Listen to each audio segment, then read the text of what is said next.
Hello students, welcome to my channel mind your exam. आज के Pandas tutorial का topic है slicing and filtering in a data frame. यानी data frame के दो इंपॉर्टेंट फंक्शंस देखेंगे, स्लाइसिंग और फिल्टरिंग। ठीक है, तो स्लाइसिंग से शुरू करेंगे। स्विच करते हैं अपनी जुपिटर नोटबुक पे। सबसे पहले एक डेटा फ्रेम क्रिएट करना है हमें, और डेटा फ्रेम क्रिएट करने के लिए मैंने यहाँ पे पांडास इंपोर्ट किया है और उसे एक शॉर्ट नेम दिया है पीडी। उसके बाद मैंने एक डेटा फ्रेम बनाया है जो स्टूडेंट के मार्क्स के बेस पे बनाया है मैंने। इसमें मेरे पास 5 स्टूडेंट्स हैं।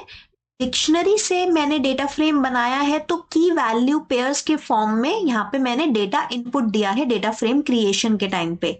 ये मेरी जो स्टूडेंट नेम्स हैं, अवनी, भारती, चेतना, दिव्या, ईवा, ये सारी कीज हैं और उनके कॉरस्पॉन्डिंग वैल्यूज में मैंने पांडास की सीरीज दी है। ठीक है, तो यहाँ पे जब हम इस डेटा फ्रेम को क्रिएट करेंगे, जो कि हमने पिछले वीडियोस में भी क्रिएट करके इसी पे ही वर्किंग करी है, यहाँ पे हमारे पास 5 स्टूडेंट्स आ जाएंगे और हर स्टूडेंट के 5 डिफरेंट सब्जेक्ट्स में मार्क्स यहाँ पे लिखे हैं। ठीक है, अब स्लाइसिंग के कॉन्सेप्ट पे आते हैं। स्लाइसिंग का मतलब क्या होता है? जैसे कि हमने नॉर्मल पाइथन और नमपाई एरेज में स्लाइसिंग का कॉन्सेप्ट समझा था, कॉन्सेप्ट सेम ही है पांडास के केस में भी। बेसिकली पूरे डेटा फ्रेम का एक सब सेक्शन या एक पार्ट हम प्रिंट कराते हैं, और स्लाइसिंग में कोई भी ओरिजिनल डेटाबेस में चेंजेस नहीं, ओरिजिनल डेटा फ्रेम में चेंजेस नहीं होते। यानी जब आप केक का या एप्पल का स्लाइस लेते हैं, किसी भी फ्रूट का एक स्लाइस लेके रिमूव करते हैं आप, लेकिन पाइथन में या पांडास में स्लाइसिंग में सिर्फ हम एक पार्ट को, एक कॉन्टिन्यूअस पार्ट को प्रिंट कराते हैं। कोई ओरिजिनल डेटा फ्रेम में चेंजेस नहीं होंगे, कुछ रिमूव नहीं होगा। ठीक है, तो यहाँ पे देखते हैं कि हमारा जो ओरिजिनल डेटा फ्रेम है उस पे हम स्लाइसिंग कैसे परफॉर्म कर सकते हैं। अगर सपोज हमें यहाँ पे 3 सब्जेक्ट्स के मार्क्स ही चाहिए सारे स्टूडेंट्स के, मतलब अगर मुझे मैथ, साइंस और हिंदी, सिर्फ ये 3 सब्जेक्ट्स के मार्क्स चाहिए, तो ये कॉन्टिन्यूअस पार्ट है मेरे डेटा फ्रेम का। अब रो वाइज मैं स्लाइसिंग परफॉर्म कर रही हूँ, यानी सारी रो में से मुझे सिर्फ 3 रोज चाहिए। तो इसे किस तरीके से लिखेंगे? स्लाइसिंग के सिंटैक्स के लिए आपको सबसे पहले डेटा फ्रेम का नाम लिखना है, जो कि मैंने यहाँ पे लिखा है मार्क्स। उसके बाद आप लिखेंगे डॉट ऑपरेटर और एलओसी, लॉक। हमने पिछली वीडियो इंडेक्सिंग की, जो डेटा फ्रेम पे इंडेक्सिंग वाली वीडियो थी, उसमें भी देखा था कि जब आप इंडेक्सिंग अप्लाई करते हैं रो लेबल्स पे, तो आप data frame dot LOC keyword लिखते हैं। तो सिमिलरली यहाँ पे भी, क्योंकि स्लाइसिंग जब आप कर रहे हैं डेटा फ्रेम की, तो रोज कुछ इन्वॉल्व होंगी, कुछ कॉलम्स इन्वॉल्व होंगे। अभी फर्स्ट केस में हमें 3 रोज चाहिए, जो कि है मैथ्स, साइंस और हिंदी। किस तरीके से लिखा जाएगा? सबसे पहले आपने डेटा फ्रेम का नाम लिख दिया, उसके बाद डॉट ऑपरेटर और एलओसी कीवर्ड लिख दिया, फिर स्क्वायर ब्रैकेट्स में आपको वो रो लेबल स्पेसिफाई करने हैं जहां से आपको स्लाइसिंग शुरू करनी है और जहां तक आपको स्लाइसिंग कंटिन्यू करनी है। यानी सबसे पहली रो मेरे स्लाइस्ड पोर्शन में कौन सी होनी चाहिए? मैथ्स वाले मार्क्स की। और लास्ट रो कौन सी होनी चाहिए? हिंदी वाले मार्क्स की। तो इन दोनों रो लेबल्स को मैंने मेंशन किया है। स्टार्टिंग रो लेबल है मैथ्स, उसके बाद मैंने कोलन ऑपरेटर लिखा है, और उसके बाद एंडिंग रो लेबल है हिंदी। तो यहाँ पे जब इस कोड को मैं रन करूंगी, आप देख सकते हैं कि मेरे पास एक पार्ट, एक कॉन्टिन्यूअस सेक्शन आ गया है मेरे डेटा फ्रेम का, जिसमें सिर्फ 3 रोज हैं, मैथ, साइंस और हिंदी। तो बेसिकली मैथ्स वाले रो लेबल से स्टार्ट करते हुए उन सारी रोज को हमने इंक्लूड किया है जो हिंदी वाली रो तक आ रही हैं। यानी मैथ्स और हिंदी दोनों रोज इंक्लूडेड है और इसके बीच की भी सारी रोज इंक्लूडेड है। ठीक है, नेक्स्ट अपने स्लाइसिंग के एग्जाम्पल पे आते हैं। अब सपोज जो हमारा ये डेटा फ्रेम आया है, जिसमें सिर्फ 3 सब्जेक्ट्स के मार्क्स हैं, इसमें हमें सारे स्टूडेंट्स के मार्क्स नहीं चाहिए। हमें अब हमें अब स्लाइसिंग लगानी है कॉलम वाइज भी। यानी हमें सिर्फ एक स्टूडेंट से दिव्या के मार्क्स चाहिए इन 3 सब्जेक्ट्स में। तो जो हमारा ओरिजिनल डेटा फ्रेम था, उसमें से हम कुछ रोज पिक कर रहे हैं, मैथ, साइंस और हिंदी, और सारे कॉलम्स की जगह हम सिर्फ एक कॉलम दिव्या पिक कर रहे हैं। ठीक है, तो इस केस में आप किस तरीके से लिखेंगे? देखिए, सबसे पहले अगेन डेटा फ्रेम का नाम तो आपको लिखना ही है, जो कि यहाँ पे आपने लिख दिया मैथ्स, मार्क्स। मार्क्स के बाद आपने यहाँ पे .loc लिखा है, क्योंकि आपको रोज और कॉलम्स दोनों पे आप स्लाइसिंग परफॉर्म कर रहे हैं। के बाद आपने रोज के लिए स्टार्टिंग और एंडिंग रो लेबल दिया है। मैथ्स हो गया स्टार्टिंग रो जो आपको इंक्लूड करनी है, कोलन। उसके बाद हिंदी हो गया लास्ट रो जो आपको इंक्लूड करनी है। ठीक है, और इन 3 रोज के लिए आपको कौन सा कॉलम इंक्लूड करना है? दिव्या। तो रोज के स्टार्टिंग और एंडिंग लेबल्स कोलन से सेपरेटेड है। उसके बाद आप कॉमा लिखेंगे और फिर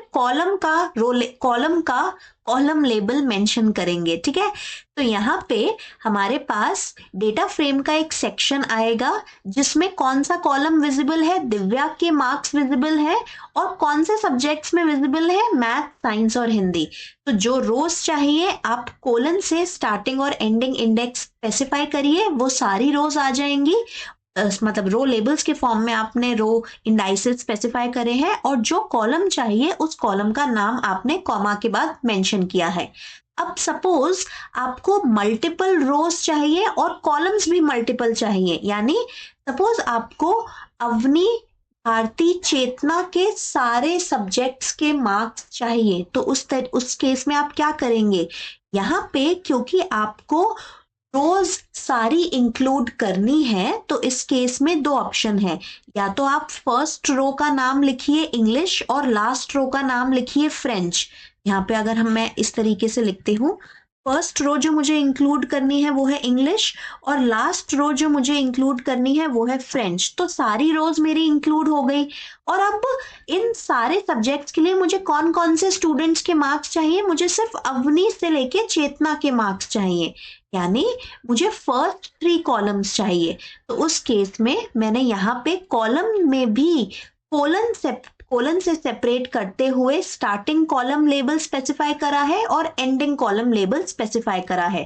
तो जब आप इसे एग्जीक्यूट करेंगे, आपके पास सारी रोज आ जाएंगी जो आपने स्टार्टिंग और एंडिंग रो लेबल से स्पेसिफाई करी है, और आपके पास वही कॉलम्स आएंगे। अवनी वाला कॉलम सबसे पहले आएगा, और लास्ट कॉलम जो इंक्लूड होगा वो होगा चेतना। और अवनी और चेतना के बीच में जितने भी कॉलम्स कॉन्टिन्यूअसली लाई कर रहे हैं ओरिजिनल डेटा फ्रेम में, वो सारे भी इंक्लूडेड होंगे। अब यही काम आप एक और तरीके से कर सकते थे, जैसे कि मैंने पहले लिखा था यहाँ पे।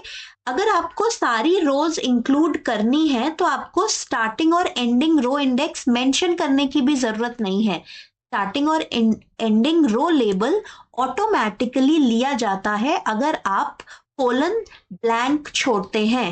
देखिए, स्लाइसिंग के लिए 2 पार्ट्स होते हैं जो आप स्क्वायर ब्रैकेट्स में लिखते हैं। पहला पार्ट होता है जिसमें आप रो लेबल्स में स्टार्टिंग और एंडिंग रो लेबल स्पेसिफाई करते हैं, और दूसरा पार्ट होता है जिसमें आप कॉलम लेबल्स स्टार्टिंग और एंडिंग स्पेसिफाई करते हैं। अगर आप रो लेबल्स में कोई रो लेबल मेंशन नहीं करते, सिर्फ कोलन लिख देते हैं और कॉमा के बाद वो सारे कॉलम्स मेंशन करते हैं जो आपको चाहिए, तो बाय डिफॉल्ट पांडास सारी रोज डिस्प्ले करेगा। ठीक है, सिमिलरली अगर आप सारे कॉलम्स डिस्प्ले करना चाहते हैं तो उस केस में भी आप एम्प्टी कोलन दे सकते हैं। मतलब कोई वैल्यूज स्टार्टिंग और एंडिंग कॉलम इंडेक्स की मत दीजिए, आप 2 एम्प्टी कोलन अगर देंगे तो उस केस में भी पूरा का पूरा डेटा फ्रेम आपका डिस्प्ले होगा। तो स्टार्टिंग और एंडिंग रो लेबल जब मिसिंग है, इसका मतलब होता है सारी रोज इंक्लूड करो, और स्टार्टिंग और एंडिंग कॉलम लेबल जब मिसिंग है, इसका मतलब होता है सारे कॉलम्स इंक्लूड करो अपने स्लाइस्ड पोर्शन में। अब अगर आपको रोज से भी कुछ स्पेसिफिक रोज चाहिए और कॉलम से भी कुछ स्पेसिफिक कॉलम्स चाहिए, तो आप अपने चॉइस से स्लाइसिंग के रो लेबल्स और कॉलम लेबल्स स्पेसिफाई कर सकते हैं। जैसे कि यहाँ पे मुझे मैथ से लेके हिंदी तक की रोज चाहिए, ये 3 रोज हो गई, और पहले 3 कॉलम्स चाहिए अवनी से चेतना तक। तो यहाँ पे रोज में से 3 स्टूडेंट के मार्क्स आ जाएंगे। ठीक है, तो स्लाइसिंग में हमने डिफरेंट चीजें देखी। पहले केस में हमने ये देखा जहां पे हम सिर्फ रो लेबल स्पेसिफाई कर रहे थे। अगर आपने सिर्फ स्टार्टिंग और एंडिंग रो लेबल दिया है तो सारे कॉलम्स इंक्लूड होंगे। फिर स्टार्टिंग और एंडिंग रो लेबल्स के साथ आपने एक सिंगल कॉलम दिया है तो सिंगल कॉलम के केस में कोलन ऑपरेटर नहीं आएगा। उसके बाद आपने सारे रोज दिए लेकिन कुछ कॉलम्स मेंशन करे। सारे रो सारे कॉलम मेंशन करने का तरीका फिर मैंने आपको बताया एम्प्टी कोलन की मदद से। और अगर आपको कुछ रोज और कुछ कॉलम्स चाहिए तो कॉरस्पॉन्डिंग रो और कॉलम लेबल्स आपको मेंशन करके मैंने यहाँ पे दिखाया। नेक्स्ट और लास्ट कॉन्सेप्ट पे आते हैं इस वीडियो के, जो कि है फिल्टरिंग। अब फिल्टरिंग का मतलब क्या है? फिल्टरिंग मतलब आपको कुछ रोज और कुछ कॉलम्स को इंक्लूड करना है अपने आउटपुट में, लेकिन उनके लिए आप रो लेबल्स मेंशन या कॉलम लेबल्स नाम से मेंशन नहीं करेंगे। आप बूलियन फॉर्म में ट्रू और फॉल्स बताएंगे। जहां जहां ट्रू होगी वैल्यू वो रो इंक्लूड हो जाएगी, जहां जहां वैल्यू फॉल्स होगी वो रो एक्सक्लूड हो जाएगी आपके आउटपुट से। सिमिलरली जहां जहां कॉलम्स के लिए आप ट्रू देंगे वो कॉलम्स आपके आउटपुट में आएंगे, जहां आप फॉल्स देंगे वो कॉलम्स आपके आउटपुट में नहीं विजिबल होंगे। तो ये था हमारा ओरिजिनल डेटा फ्रेम जिस पे हम वर्क कर रहे हैं। अब सपोज आपको इनमें से ऑल्टरनेट रोज प्रिंट करानी है, यानी आपको चाहिए कि आप इंग्लिश वाली रो के मार्क्स इंग्लिश वाली सारे मार्क्स डिस्प्ले कराएं, फिर उसके बाद साइंस वाली रो के मार्क्स डिस्प्ले कराएं और उसके बाद फ्रेंच वाली रो के मार्क्स डिस्प्ले कराएं सारे स्टूडेंट्स के लिए। तो इस केस में फिल्टरिंग की मदद से आप कैसे ये डिस्प्ले करा सकते हैं? अगर आपको रोज कुछ स्पेसिफिक रोज चाहिए तो उसके लिए आप एक लिस्ट पास करेंगे। लिस्ट में जो जो रो आपको चाहिए उनके कॉरस्पॉन्डिंग ट्रू लिखा जाएगा, जो रोज आपको नहीं चाहिए उसके कॉरस्पॉन्डिंग फॉल्स लिखा जाएगा। तो मुझे फर्स्ट, थर्ड और फिफ्थ रो चाहिए, इसलिए मैंने अपनी इनर लिस्ट में फर्स्ट, थर्ड और फिफ्थ प्लेस पे ट्रू लिखा है, बूलियन ट्रू, और सेकंड और फोर्थ प्लेस पे मैंने फॉल्स लिखा है। तो जब आप ये सिंटैक्स लिखेंगे, यानी डेटा फ्रेम का नाम फॉलोड बाय डॉट लॉक, उसके बाद आपको आउटर लिस्ट तो देनी ही है। आउटर लिस्ट में एक इनर लिस्ट आएगी। अगर एक सिंगल लिस्ट है तो वो रो लेबल्स के फॉर्म में ट्रीट की जाएगी। रो लेबल्स मतलब कौन कौन से रोज को इंक्लूड करना है और कौन किसको एक्सक्लूड करना है। तो यहाँ पे आप देख सकते हैं पहला, तीसरा और पांचवा, यानी पहली रो इंग्लिश, तीसरी रो साइंस और पांचवी रो फ्रेंच आपको आउटपुट में दिख रहे हैं। अब सपोज आपको सारे कॉलम्स नहीं चाहिए, आपको स्पेसिफिक कॉलम्स चाहिए, तो उस पर भी आप फिल्टरिंग लगा सकते हैं। उसके लिए भी आपको एक लिस्ट पास करनी है। रो लेबल, रोज के कॉरस्पॉन्डिंग जो लिस्ट थी उसके बाद आप कॉमा लिखेंगे और एक दूसरी लिस्ट स्पेसिफाई करेंगे जिसमें कॉलम्स के कॉरस्पॉन्डिंग आप बूलियन वैल्यूज देंगे। तो सपोज मुझे सिर्फ चेतना और दिव्या के मार्क्स चाहिए, यानी तीसरा और चौथा कॉलम चाहिए, तो मैं बाकी सारे लोकेशंस पे, बाकी सारी पोजीशंस पे इस लिस्ट में फॉल्स लिख दूंगी और जो मुझे कॉलम्स चाहिए यानी थर्ड और फोर्थ वहां पे ट्रू लिखा है। तो यहाँ पे आउटपुट में आप देख सकते हैं पहली, तीसरी और आखिरी रो आ गई है और तीसरा और चौथा कॉलम आ गया है जहां जहां ट्रू था।